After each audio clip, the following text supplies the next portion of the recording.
팀장이 매일 던진 농담, 3년 후 법정에서 안녕하세요, 버딩미.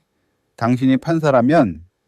입니다. 오늘 저희가 가져온 이야기는 어쩌면 여러분의 회사 이야기일 수도 있습니다.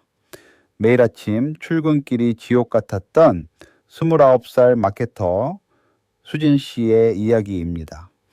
팀장의 농담은 3년 동안 계속됐고 회사는 단순 의사소통 문제라고 했습니다. 하지만 녹음 파일 23개는 그 농담에 진짜 얼굴을 고스란히 담고 있었습니다. 여러분, 누군가의 말이 매일 당신을 조금씩 무너뜨린다면 그건 농담일까요? 아니면 폭력일까요? 2020년 3월 2일 29, 사일수진 씨는 중견 IT 기업 마케팅팀에 첫 출근을 했습니다. 설레는 마음으로 사무실 문을 열었을 때 48살 박 팀장이 환하게 웃으며 말했죠. 우리 팀은 가족 같은 분위기예요. 편하게 지내요. 수진 씨는 그 말을 믿었습니다. 진심으로요. 처음 6달은 괜찮았습니다. 야근이 잦았지만 배울 것도 많았고 동료들도 친절했습니다. 그런데 2020년 9월 수진 씨가 프로젝트에서 작은 실수를 한 뒤 모든 것이 달라졌습니다. 박 팀장은 전체 회의에서 12명의 동료가 지켜보는 앞에서 수진 씨를 지목했습니다. 이런 실수는 중학생도 안 해. 대학은 어디 나왔다고 했지? 그날의 침묵은 아마 수진 씨 인생에서 가장 길고 뜨거운 침묵이었을 겁니다. 그날 이후 박 팀장의 농담이 일상이 됐습니다. 오늘도 9시 출근, 칼퇴 준비하는 거 아니야? 그 옷 매일 입어. 세탁기 고장났어. 남자친구는 있어. 그 성격에 누가 만나주려나? 매일 아침 수진 씨는 사무실 문을 열기 전 심호흡을 했다고 합니다. 오늘은 또 어떤 말이 날아올까 하고요. 2021년 4월 15살 날 수진 씨는 용기를 내어 인사팀에 상담을 신청했습니다. 인사팀장은 고개를 끄덕이며 이렇게 말했죠. 팀장님 성격이 좀 그러시긴 한데 나쁜 의도는 아니실 거예요. 원래 직설적이신 분이라. 2주 뒤 박 팀장이 수진 씨를 불렀습니다. 인사팀에 뭔 얘기 한 거야? 나한테 직접 말하지. 뒤에서 이러면 조직 생활 힘들어. 수진 씨는 그날 밤 집에서 1시간 동안 울었다고 합니다. 2022년 1월부터 수진 씨는 녹음을 시작했습니다.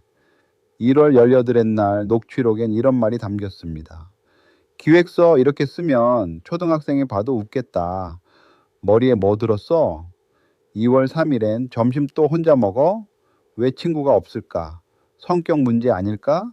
3월 22일엔 생리 중이야. 맨날 아픈 척하네. 회사가 병원인 줄 알아?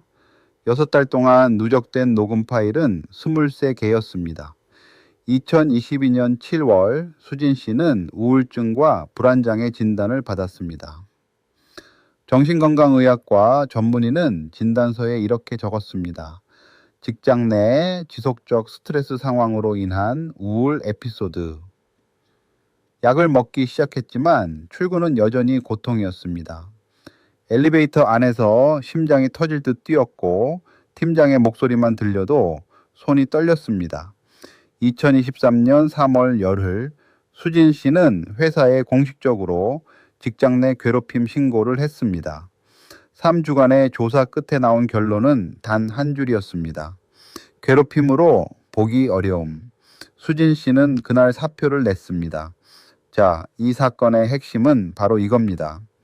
박 팀장의 한 말들, 그게 직장 내 괴롭힘에 해당하느냐, 그리고 회사가 그 책임을 져야 하느냐는 것입니다. 법적으로 말하면 근로기준법 제76조의 2에서 정한 직장 내 괴롭힘이란 직장에서의 지위나 관계의 우위를 이용하여 업무상 적정 범위를 넘어 신체적, 정신적 고통을 주거나 근무 환경을 악화시키는 행위를 말합니다. 쉽게 말하면 힘 있는 사람이 힘없는 사람에게 업무와 상관없이 상처를 주는 행동이죠. 우리 주변에서 흔히 팀장이 원래 좀 그래, 농담인데 왜 그래? 라는 말로 덮어지는 바로 그 상황입니다. 2023년 6월 열나흘 수진 씨는 박 팀장과 회사를 상대로 손해배상 청구 소송을 제기했습니다. 청구 금액은 5천만 원, 치료비, 위자료, 퇴사로 인해 벌지 못한 수입이 모두 포함된 금액이었습니다. 그렇다면 양측의 주장을 한번 들어볼까요? 수진 씨 측은 이렇게 주장했습니다. 박 팀장의 발언들은 업무와 전혀 무관하게 인격을 모독하는 내용이었고 그 결과 우울증을 진단받았다고요. 2021년부터 2023년까지 무려 2년에 걸쳐 지속적으로 문제를 제기했지만 회사는 단 한 번도 실질적인 조치를 취하지 않았습니다. 23개의 녹취록과 동료 증인 2명의 진술은 이 괴롭힘이 일상적이었음을 증명한다고 했습니다. 그리고 결국 더 이상 버티지 못하고 퇴사할 수밖에 없었는데 그 모든 책임은 박 팀장과 회사에 있다고요.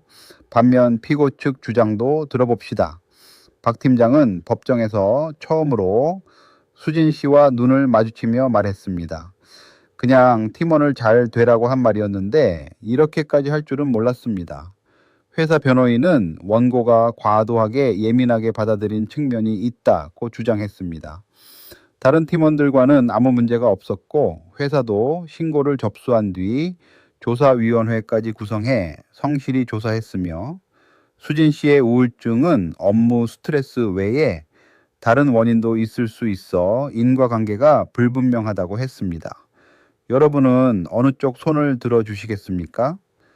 박 팀장의 말은 진심 어린 지도였을까요? 아니면 3년에 걸친 인격 모독이었을까요? 지금 버딩미 블로그에서 직접 투표해 보실 수 있습니다. 원고 수진 씨의 손을 들어주실 건지 아니면 피고 박 팀장과 회사의 손을 들어주실 건지 여러분의 판단을 들려주세요. 투표에 참여하신 분들께는 실제 판결이 공개됩니다. 자, 그럼 여러분의 선택이 끝나셨나요? 이제 진짜 판사가 어떤 결정을 내렸는지 알려드리겠습니다. 자, 드디어 실제 판사는 어떤 결정을 내렸을까요? 2024년 2월 7일 판결 선고일 아침 6시 수진 씨는 잠에서 깼습니다. 3년 8개월간의 기록이 오늘 판단받는 날이었습니다. 법정으로 향하는 지하철 안에서 수진 씨는 처음으로 스마트폰의 녹음 앱을 삭제했다고 합니다. 더 이상 누군가의 말을 증거로 남길 필요가 없는 삶을 꿈꾸며 재판부는 먼저 23개의 녹취록을 면밀히 검토했습니다. 머리에 뭐 들었어? 그 성격에 누가 만나주려나? 생리 중이야? 맨날 아픈 척하네? 와 같은 발언들은 업무상 필요한 지시나 평가의 범위를 명백히 벗어난다고 판단했습니다. 특히 외모, 사생활, 신체적 특징에 대한 반복적 언급은 인격권 침해에 해당한다고 봤습니다. 피고 측이 다른 팀원들과는 문제가 없었다고 주장한 부분에 대해서도 재판부는 이를 받아들이지 않았습니다. 대법원의 2020-1-989 판결에 따르면 피해자가 특정인에 한정되더라도 괴롭힘 성립에 영향을 미치지 않는다고 돼 있거든요. 오히려 특정인을 지속적으로 표적 삼았다는 점에서 고의성이 인정된다고 봤습니다.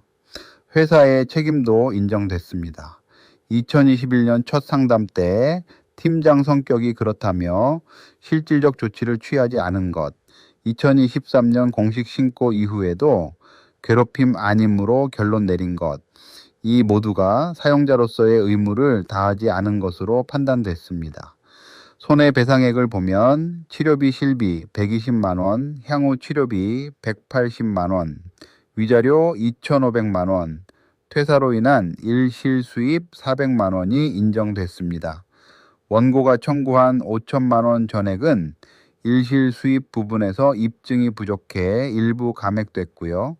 최종적으로 재판부는 박 팀장과 회사가 연대하여 그러니까 함께 책임을 지고 3,200만 원을 지급하라고 판결했습니다. 판결문은 이렇게 강조했습니다.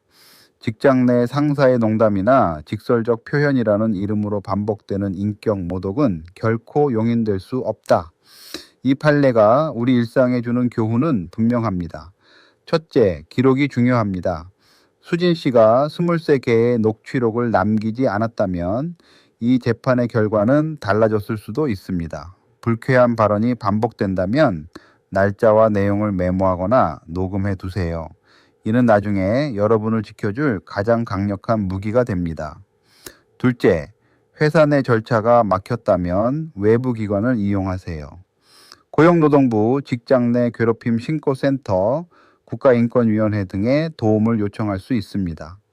회사가 괴롭힘 아님으로 결론 내렸더라도 법원은 독립적으로 판단합니다. 수진 씨 사건이 바로 그 증거입니다. 셋째, 정신과 치료 기록도 중요한 증거가 됩니다. 힘드시다면 망설이지 마시고 전문가의 도움을 받으세요. 그 진단서 한 장이 여러분의 고통을 증명해 줄 수 있습니다. 알아두면 반드시 도움이 됩니다. 당신이라면 어떤 판결을 내리셨을까요? 3,200만 원, 여러분이 생각하신 금액과 같으셨나요? 아니면 더 많이 혹은 더 적게 생각하셨나요? 오늘 수진 씨의 이야기가 여러분의 마음 어딘가에 닿았다면 이 에피소드를 주변 분들과 나눠주세요. 버딩미를 구독하시면 매주 우리 삶과 맞닿아 있는 진짜 법정 이야기를 가장 먼저 만나보실 수 있습니다. 다음 판례에서 만나요.